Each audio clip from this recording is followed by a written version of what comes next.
Continuamos en Somos Noticias, estamos con invitados. Tenemos un super panel, podríamos decir, sí. con muchos invitados que vamos a empezar a presentar. Están junto a nosotros, de este lado, los politólogos. Álvaro Olmedo, ¿cómo estás, Álvaro? Un placer. ¿Qué tal? Mucho gusto, el placer es mío. Aníbal Gutiérrez, ¿cómo Gracias va? por la invitación. Bien, muy bien. Muchas gracias por venir. Y por este lado da un panel más del lado de la economía, podríamos decir, política también. Estamos con Emilio Furlan, docente también de nuestra institución, y con Luis Muñoz, contador. ¿Cómo están? Bienvenidos. Gracias por estar. Gracias por la invitación. Bueno, primero, ¿qué lectura se hace de lo que ha pasado en la jornada de ayer?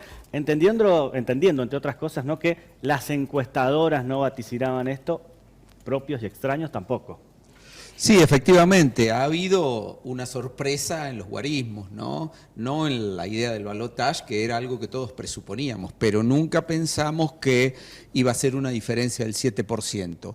Esto responde a que también ha habido una presencia del electorado muy superior a la que hubo en las PASO, pasamos del 68 al 74%, cuestión que por cierto celebramos, y luego del análisis que vamos a hacer entre los distintos colegas, tenemos que decir que sin duda alguna esto va a llevar a la reconfiguración tanto del sistema de partidos como dentro de las coaliciones, ¿no? Yo no quisiera estar en este momento adentro, por ejemplo, de Juntos por el Cambio, que tiene que tomar una decisión de fuego. Yo no sé qué es lo que exactamente están pensando y qué es lo que tienen en la cabeza, pero tienen que tomar una decisión muy fuerte.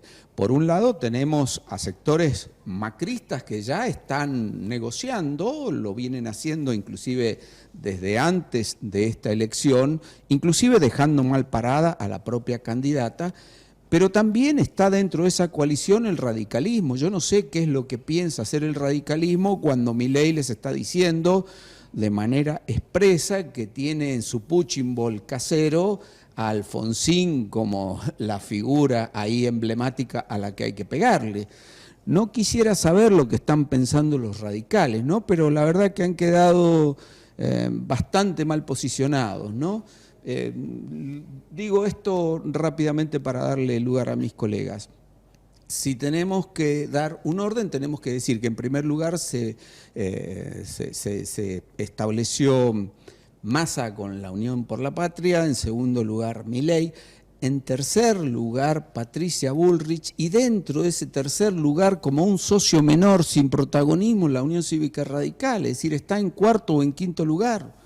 Yo no sé qué es lo que piensan hacer de cara al futuro un partido que hace poco era alternancia de gobierno. Entonces, sin duda alguna, ahí tiene que haber una recomposición interna y una reconfiguración del sistema de partidos. Aníbal, ¿qué pasó? Por ahí no se esperaban mucho estos resultados, ¿no? Uno pensaba que iba a ser otro, sí, algunos avisionábamos un poco el balotaje Massa-Milei, pero tal vez con otros resultados, teniendo en cuenta que Massa de manera personal individual creció casi 15 puntos. Sí, un poquito menos, sí. A ver, este resultado no tiene la sorpresa y el impacto que se generó el 13 de agosto con Milei ganando a las PASO. Hubieron algunas encuestas o algunos consultores que ya habían dejado entrever la posibilidad que ganase Massa esta elección. No se preveía el 36-37%, obviamente que no. A mí lo que me da la impresión es el mensaje a la que orienta su elección Massa es la causante y la responsable de estos resultados electorales. A mí me da la impresión que es el único que le otorgó sentido a su campaña. No solo habló de la provisión de bienes, que es un problema fundamental a solucionar por las inflaciones y por los salarios depreciados que tiene el trabajador, sino que advierto que fue el único candidato que le dio un sentido y que se posicionó frente a otros candidatos, digamos, que hacían de la política como casi un sinsentido. Me refiero al caso extremo de Milei, digamos, ¿no? De plantear una posición política sacrificial y homicida en muchos aspectos. Esto que parece traumático y dramático lo podemos ejemplificar, no solo por las propuestas de algunas de sus candidatas, sino las propias propuestas de él. Y además cómo se informa filosóficamente quiénes son los autores que lo informan. Toda una escuela, digamos, que es marginal y peligrosa para la convivencia humana. Y el sentido que le dio, me parece, Massa, mientras el escenario en las PASO se vio impactado y los dirigentes se vieron impactados con el porcentual que sacó Milei, y en vez de posicionarse con una cuestión afectiva negativa, de impresionarse, de marginarse del escenario, no, tiene un protagonismo muy importante y que lo ancló, a mi juicio, en una cuestión, primero, racional, muy racional. El planteo de su campaña es absolutamente racional. Luego, que es un hombre que actúa y tiene algo que no tuvieron los dirigentes provinciales, determinación política. Claramente le impone una determinación política a su campaña, y que es, a mi juicio, lo que altera de alguna manera el proceso electoral. Es decir, el trípode necesario para afectar un sistema electoral o al elector es cognoscitiva, valorativa y afectiva. Claramente, el único que plantea un proyecto cognoscitivo racional es exactamente Massa, lo otro es la sinrazón. Luego hay cuestiones afectivas a las que apela. Por ejemplo, alguien pensó o se dijo desde muchos sectores que en Argentina se habían borrado los anclajes históricos de nuestra cultura. Se había arrasado contra la historia. Ahora, yo advierto en esta elección de ayer que había una reserva histórica cultural en la sociedad argentina que no advirtieron quienes hacían propuestas en un sentido negativo y sacrificial y homicida. ¿A qué me estoy refiriendo? Atacar la educación y atacar la salud son dos aspectos esenciales para la vida de las familias. Ese código no se pudo alterar con el avance del neoliberalismo. Eso está presente en la cultura argentina. Y ese fue el gran error, me parece, de Milei y de Patricia Bullrich. Bien. Más yendo al ámbito económico, Sí. que por supuesto también es importante. ¿Cuánto incidió lo económico? Claro, ¿O no? las medidas económicas que se fueron tomando en el camino y cómo está hoy el día después de las elecciones. Se han mantenido los valores, el mercado, no sé, el que quiera. Adelante. Bueno, vos diste en el clavo. A ver, si hacemos un análisis muy de corto plazo de lo que pasó entre las PASO y las elecciones del domingo, Massa obtuvo un aumento de 3 millones de votos más o menos. Acá los colegas nos han dicho, han explicado la importancia de eso. Ahora veamos que Massa en ese interín se ubicó en el centro de la escena, no solamente política sino económica, tomó medidas realmente paliativas para la situación dura que vivía una parte muy importante de los sectores de ingresos fijos, asalariados, jubilados, los planes sociales, la devolución del IVA, el aumento de la cuarta categoría de ganancia del piso no imponible, el IFE, los bonos, y en las últimas semanas tomó decisiones muy importantes, intervino muy importante en los mercados cambiarios y en el mercado de valores. El viernes antes de las elecciones, o fue el jueves, la Comisión Nacional de Valores sacó de la jugada a Santander Valores, a un banco, lo multó por operar con dólar a futuro. O sea, salió a jugar fuerte Massa.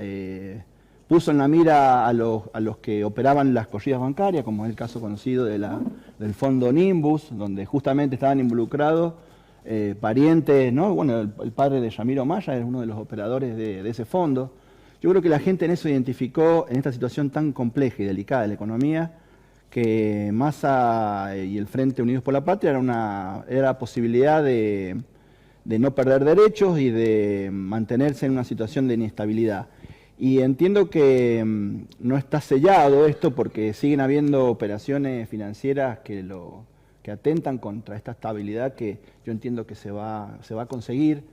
El domingo ya el dólar cripto ya operaba a la baja. No sé, la verdad no tengo noticia de cómo está operando el mercado cambiario abierto, pero veo que hay cierta tranquilidad y yo creo que este triunfo, porque es un triunfo extraordinario de Massa con el 36%, lo ubica como un jugador fortalecido frente a estos sectores financieros que venían por todo, por la mega devaluación, como todos se decían. Porque hay que entender que la otra voz fuerte del balotaje abiertamente dice que hay que mega devaluar, no devaluar. Hay que ir a un dólar a 3.000 pesos, como lo dicen sus operadores financieros. Y entiendo que en esa jugada también Massa aparece como un defensor de la mesa de los argentinos, de los ingresos. Yo eso creo que ha tenido peso, más allá de que sigue siendo muy importante la prédica que tiene Milei. Yo creo que una parte importante de los sectores, no solamente ha decidido defender el bagaje cultural, como decían nuestros colegas, la educación pública, la salud pública, sino que también en este sentido el peso y defender el poder de compra ha quedado un poder, es una bandera que la tiene Massa. Bien. Luis, el día después, también en materia económica, dólar, veníamos un poco complicado, lo hemos estado hablando, analizando. Sí, la verdad Hoy, que sí, ¿qué novedades? veníamos con una semana muy agitada, con todos los dólares financieros en alza. Como mencionó recién el colega, teníamos un dólar a 1.200 que cerró el día viernes. El día sábado estábamos con un dólar casi a 1.300, 1.350, que es el dólar cripto. A la vez se había generado un nuevo dólar paralelo al dólar blue. Teníamos una cotización del dólar blue, no se comercializaba y se comercializaba este dólar DIP, que se le denominó DIP Blue, que elevó mucho la cotización. El domingo, después de las elecciones, alrededor de las 20:30, hubo una caída muy fuerte, significativa del dólar cripto, bajando más de 300 pesos, generando que el mercado, digamos, tenga un acomodamiento con este triunfo de Massa, que la verdad que lo fortalece mucho, fortalece también la moneda, porque esa baja implica que el peso empieza a recobrar un poco de fortaleza, que había perdido mucha, y se ha visto también reflejado eso en los mercados, en la bolsa de valores. Estamos con una baja del 10% aproximadamente, igual que en los ADRs, que está rondando entre el 10 y el 12%. Muy bien. Bien. Nos metemos en lo que puede pasar, digo, en este análisis de lo que sucedió, por ejemplo, con la atracción de algunas provincias, de lo que también queda en esto de decir, che, se desdoblaron algunas elecciones y ya con el diario del lunes quizás era distinto en otros escenarios, que se puede analizar de lo tan cambiante que tenemos, ¿no? Bueno, lo que hemos podido observar desde las PASO hasta las elecciones de ayer es que tenemos un electorado muy sensible, hay un porcentaje muy alto que está fluctuando y que puede ir de un lado para otro, de manera que nadie puede pensar que tiene la elección definida. De aquí a 4 semanas se va a jugar una nueva instancia. Hay un porcentaje muy alto del electorado que tiene que reconfigurar su voto. El 24% de Juntos por el Cambio, sumado al 7 y pico de Schiaretti más el 2 y pico de la izquierda, conforman un 34% aproximadamente, de manera que ese cuerpo electoral que conforma no un conjunto homogéneo, pero sí un porcentual muy importante, va a ser decisivo. Y ahí me parece que la izquierda de alguna manera ya tiene que estar definida, no le puede resultar lo mismo, hoy lo dijo Bregman, no le resulta lo mismo, porque acá más allá de las figuras, acá lo que está en juego de cara a lo que viene a los 4 años venideros es el modelo de país. No es si se trata de Massa o Milei, es el modelo de país que queremos. Es este modelo de la inclusión, este modelo de reafirmar los derechos sociales conquistados, de avanzar sobre una educación pública y gratuita, o si por el contrario hay que volver a los 90 de Cavallo con todo lo que eso implica. Esto es lo que está en juego. Y desde ese punto de vista, los cordobeses que votaron a Schiaretti me parece que tampoco pueden dudar. Me parece que el problema puede estar en Juntos por el Cambio porque, bueno, ahí hay una configuración muy heterogénea que ha estado en tensión desde el 19. Es decir, desde el momento que perdieron la elección hay una tensión, hay una inestabilidad ahí muy fuerte que no logró quebrarse, pero que frente a esta instancia es posible que haya una implosión en ese espacio. ¿Es un escenario distinto al de 2015, el balotaje? Sí, ciertamente. Sí, claramente, sí. Primero por lo que está en juego, ¿no? Luego por la recomposición de las fuerzas. Hay una correlación de fuerzas que hay que hacer lecturas claras. Y me parece que Massa en esto es un hombre que la sabe hacer mejor que ninguno.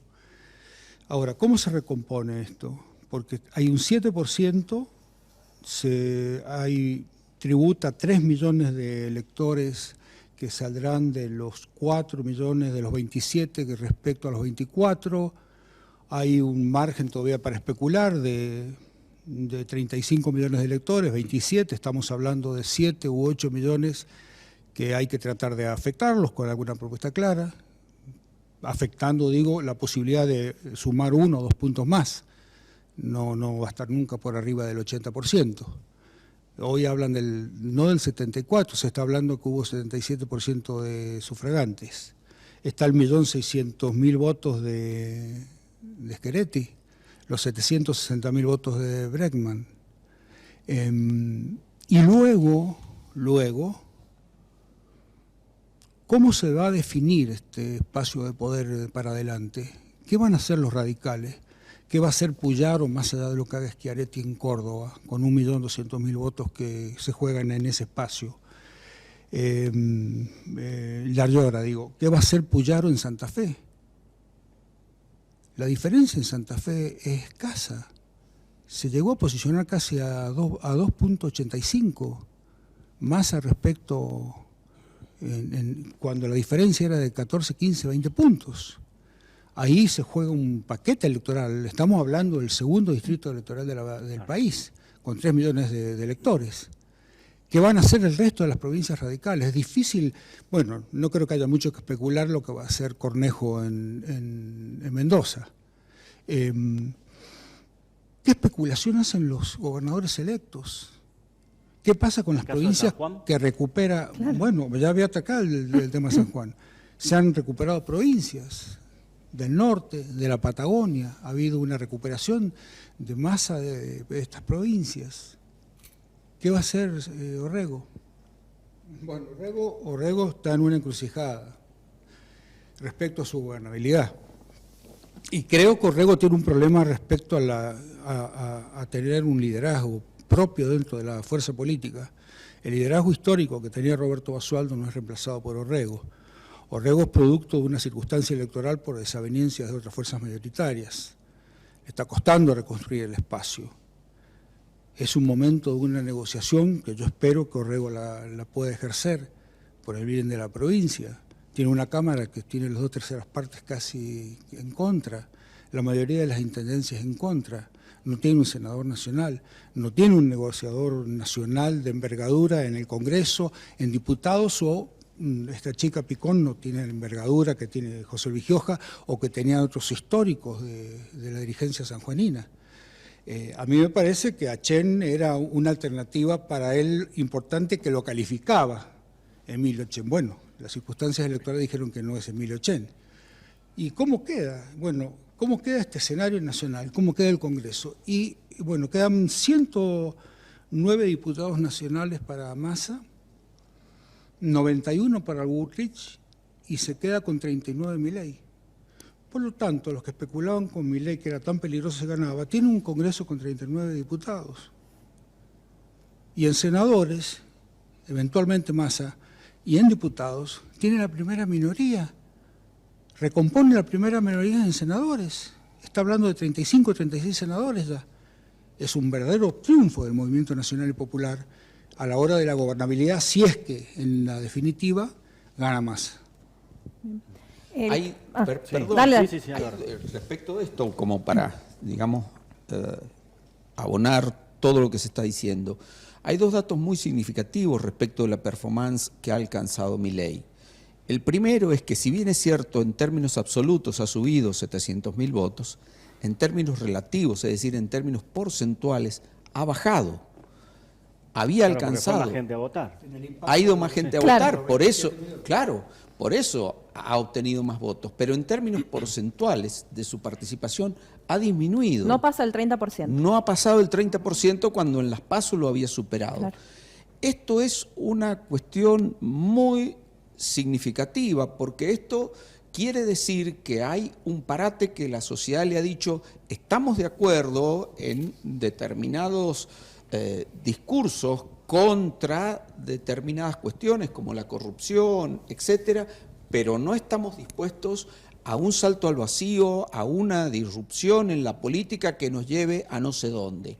Y hay otro dato que quería agregar, que era que la intención de voto negativo que tiene Milei ha aumentado de manera exponencial.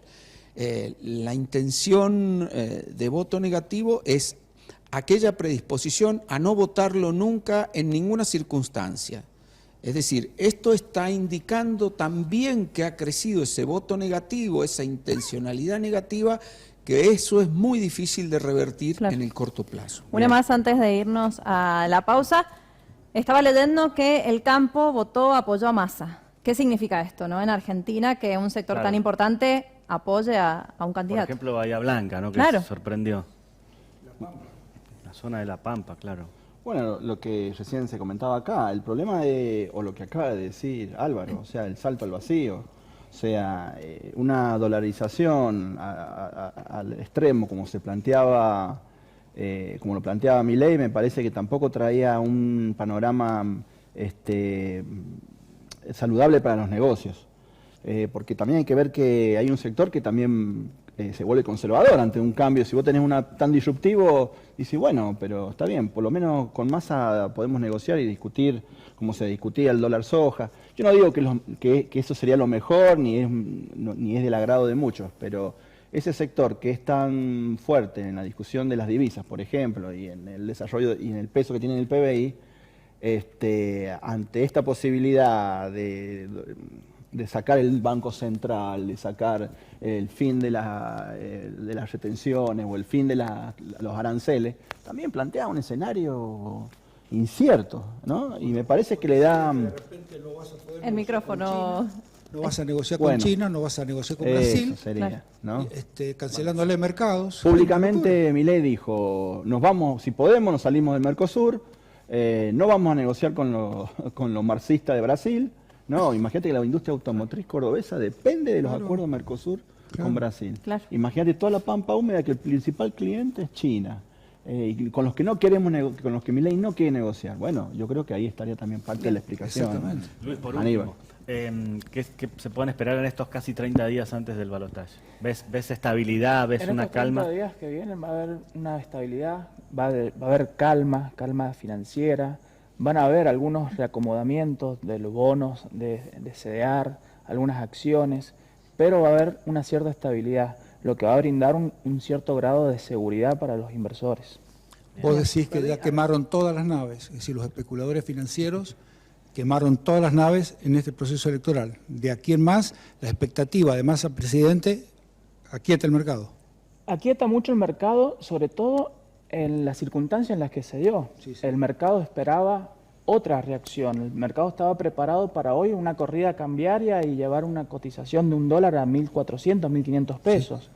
Y estamos hoy en día casi 400 pesos abajo de lo proyectado o esperado. O sea, Bueno, eso es un punto muy positivo y le da mucha fortaleza para posicionarlo como un futuro presidente electo. y te agrego a lo que vos decís, que también le da fortaleza ante el principal acreedor, que es el Fondo Monetario Internacional, que Exactamente. antes le prestaba oído a este, le prestaba oído a este. Ahora creo que las cosas están encaminadas, que las negociaciones las va a continuar Massa en las condiciones que Massa planteó cuando fue la situación previa a la primera vuelta, donde el FMI exigía una devaluación a fondo y reducir el gasto público. Y creo que Massa, con buen tino, no siguió esa receta. Y creo que se ha vuelto el actor fuerte en este Previsible, mercado. el actor previsible, para todos. Previsible y ¿no? seguro. Y además, en el discurso del día de ayer, hizo el anuncio de que va a hacer frente, digamos, a los pagos y todo. Y Que llamando a la unidad. Claro. Eso generó en el transcurso de la semana pasada y del fin de semana, generó mucha incertidumbre en los mercados. Lo que pasa es que con el discurso de ayer se relanzaba la campaña de cara al 19. Exactamente. Claro. Allá, presidente, directamente. Y si uno analiza el discurso de uno y otro, claramente nota la diferencia. Uno se posiciona como un futuro presidente de la nación, casi ya asumiendo esa responsabilidad, llamando a la concertación, llamando a un gobierno de unidad, convocando a todos los sectores, apaciguando los mercados, hablando de los derechos sociales, hablando de que la grieta murió, más allá de que haya muerto o no, lo importante es este gesto, ¿no? De decir, bueno, vamos a terminar con este discurso del odio que tanto nos divide. Del otro lado, sigue un discurso de barricada, un discurso de un bravucón que me parece que le aporta poco a la política y me parece que le aporta más a consolidar ese núcleo duro que tiene, pero me parece que es muy difícil sumar desde ese discurso bravucón y sin propuesta ninguna. La única, sí apuntó claramente a tratar de capitalizar los votos de Bullrich. Claro. A ese grupo le dirigió un Sí, discurso. la palabra Igual de junto, todos modos, palabra para, Ahora, junto. pero Se comete el cambian mismo- para presentes. lograr Sí. eso creo que tiene que haber una negociación y romper el esquema que Pero trae fíjate que Javier comete el Milei. mismo error de Bullrich, radicalizando su discurso en Tal cual. torno del kirchnerismo.